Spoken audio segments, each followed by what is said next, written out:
Olá, amigos do canal Redemptoris Mater. Sejam muito bem-vindos. Esta série sobre o livro do Gênesis está embasada nas catequeses de São João Paulo II sobre a teologia do corpo, dadas nas audiências gerais das quartas-feiras no Vaticano, entre 1979 e 1984. O Papa parte do princípio de que, para entender a pessoa humana, é preciso descobrir o plano inicial de Deus, aquilo que na linguagem bíblica se expressa com o termo no princípio, e é o que Deus quis para o ser humano. Essa expressão veio a ser ratificada por Jesus no capítulo 16 do Evangelho de Mateus, quando se refere ao matrimônio.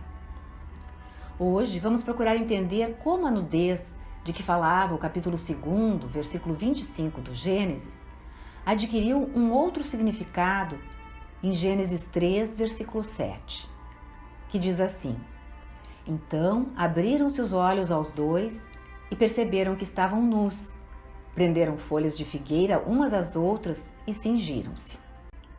Logo após, lemos que Adão e Eva ouviram a voz do Senhor Deus, que percorria o jardim do Éden pela brisa da tarde, e se esconderam.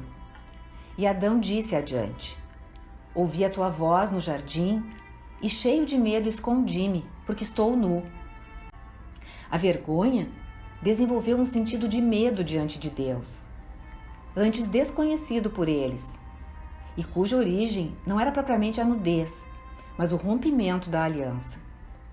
Tanto que Deus pergunta: Comeste porventura da árvore da qual te proibi comer?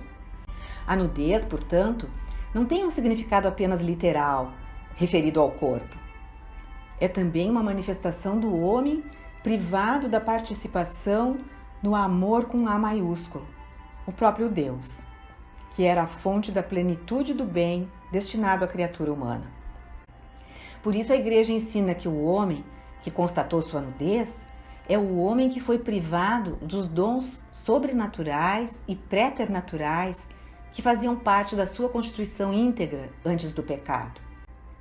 Não que fizessem parte da essência da natureza humana como tal, mas Deus os criou, homem e mulher, com dons e graças que iam além da natureza humana, que ultrapassavam as características fundamentais da natureza humana.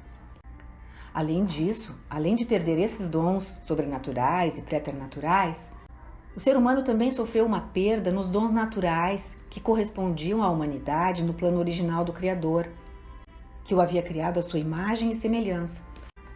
Exemplo desta perda é já não estar livre da necessidade da morte. Então, a nudez original não exprimia uma carência, mas representava a aceitação plena do corpo em toda a sua verdade, humana e pessoal, expressada naquela frase bíblica: Deus viu que era muito bom. A fala de Adão a Deus referindo a vergonha da sua nudez, entretanto, também exprime a consciência de agora estar indefeso, inseguro diante dos processos da natureza, da resistência que esta irá manifestar, e que se compreende bem nas frases bíblicas seguintes, nas quais Deus diz: Maldita seja a terra por tua causa, tirarás dela com trabalhos penosos o teu sustento todos os dias de tua vida.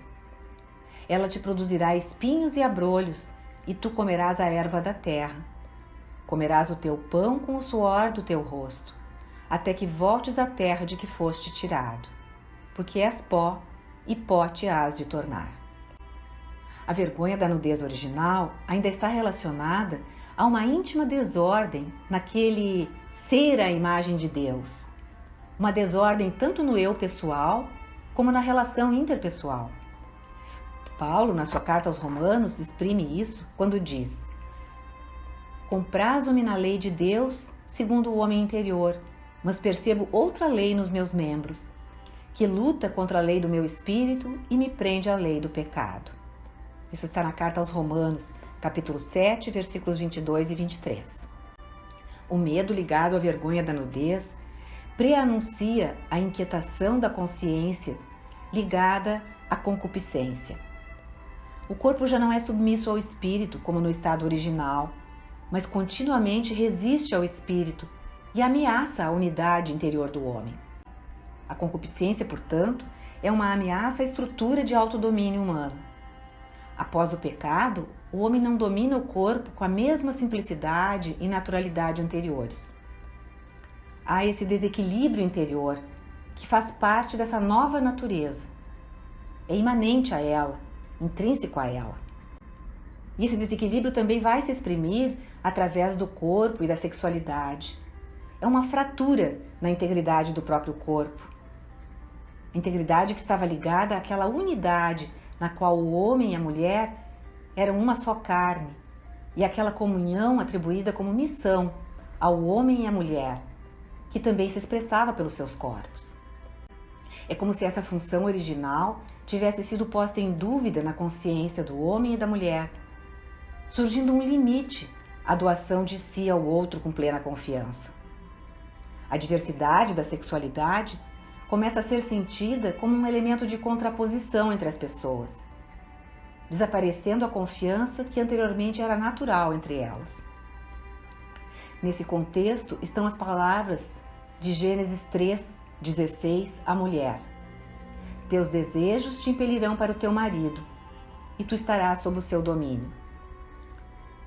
Esse domínio faz parte também da concupiscência dos olhos, pela qual um ser humano se torna um objeto desejável.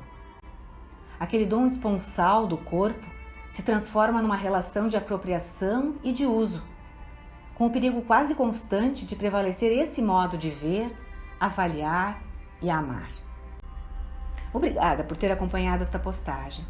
Se você gostou, clique seu like, inscreva-se no canal e acione o sininho para ser notificado de outras publicações.